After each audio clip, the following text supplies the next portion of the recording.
It has been difficult to find a husband.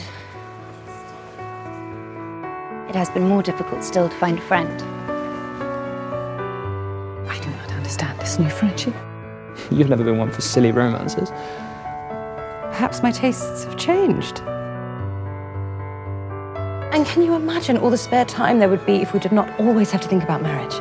The time we would have to read or exchange ideas or do anything that isn't entirely for the purpose of ensnaring a husband. Well, if you do not find a husband soon, your father and I will be forced to find one for you. You should know it is not my intention to push suitors on you this season. We're not all so lucky to have the support of our families as you do. Marrying may be my only way of feeling such support. The tragedy of a spinster whose father is now promising to marry her to one of his aged friends. Sounds like German literature. I promised Lord Greer a debutante bride. And of course, I do still expect babies. I would be happy with 4 or 5. I do have to marry a man who could be my great-grandfather. He can at least use his money to shop. And queen over society, like Lady Danbury. There are splendid balls and flirt shamelessly with widowers. Sounds like quite a life. But everyone tells me it is fate worse than death to end up a spinster. You would truly allow me to succumb to such... Lord Grey is horrible, Eloise. Will you help me? Eloise, do you not care that I'm being forced to marry a man twice my age? Cressida. I'm sorry. The writings I read before of women making their way outside society, those were the romances. It's no wonder Penelope abandoned you. All you ever do is talk. Miss Cowper has finally found her match. A highly unlikely pairing, if I may say so. I say good for the young lady. Perhaps it'll keep that horrid mother of hers off her back.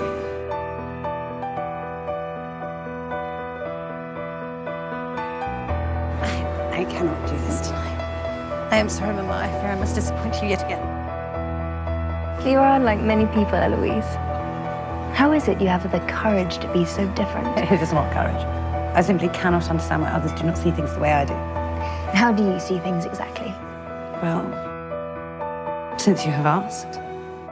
You men are not God. You don't get to decide who we are, where we go, or how much we cost. Like we're just things. We're not things. We're people. And we can think, and we can hear, and we can feel. And you've just broken my best friend's heart. Your daughter because of your greed. You are not to be seen with that Bridgerton girl any longer. Do we have an understanding? Dearest, I hate to see you like this. So weighed down. Horrible man. Horrible enough for us to be rid of him, let us pray.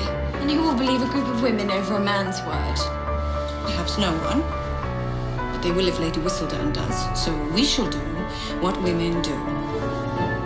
We shall talk. She is the one person who has ever shown me true friendship. And where is she to comfort you now?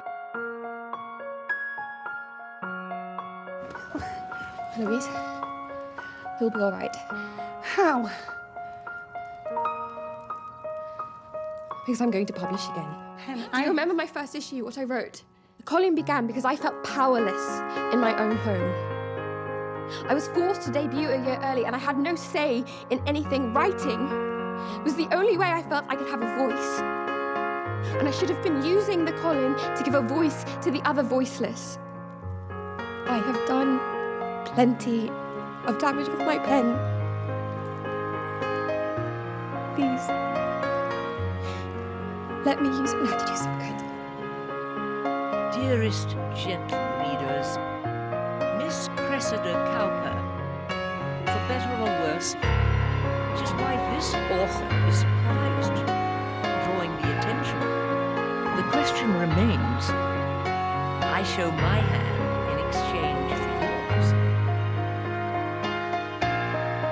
And someone's looking at her and seeing her for who she is and who she wants to be.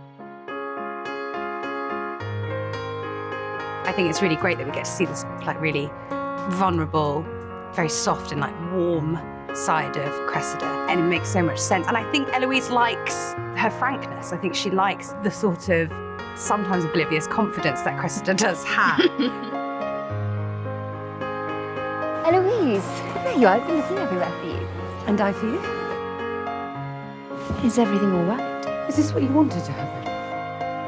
A family's love is enduring. Most of all, my choice. Now you have your life, and I have mine. It's Cressida. Do you truly like her? Dearest reader, Miss Eloise Bridgerton has never been one to shy away from the beat of her own drum. This author admires her courage to be fiercely different. I've not always been kind. I did not communicate your secret. I apologize.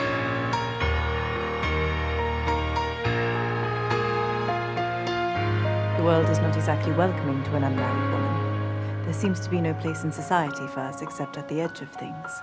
That rather seems to be society's flaw, not a woman's.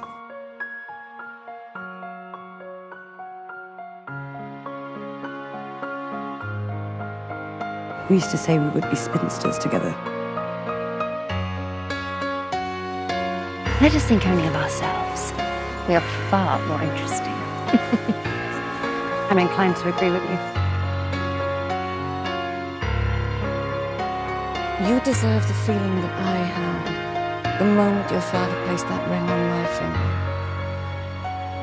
finger. It was the promise not just of the sacred commitment that we were making to one another, but a sacred love. Apologies, gentlemen. I regret to inform you that my dance card is already full.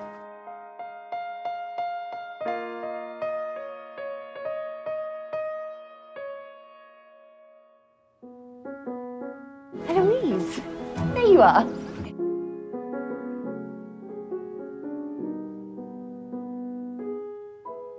I did try to befriend you in your first season out, but you rejected my suit. Eloise Bridgerton, the diamond. Perhaps now you might stop spending time with insipid wallflowers all evening and refine your circle of friends. I may have no... I would rather die. These absurd events alongside people like Cressida Cowper is beyond me. Befriending you there was a happy surprise. Are you really friends with her? It is calling hour, Miss Bridgerton. And I should like to call on Miss Cowper a moment. Perhaps because it is a lonely life living in secret, and I wondered if possibly you would like to join me. I understand. Best friend forever and ever. Never married. Neither of them did. They lived with each other their whole lives.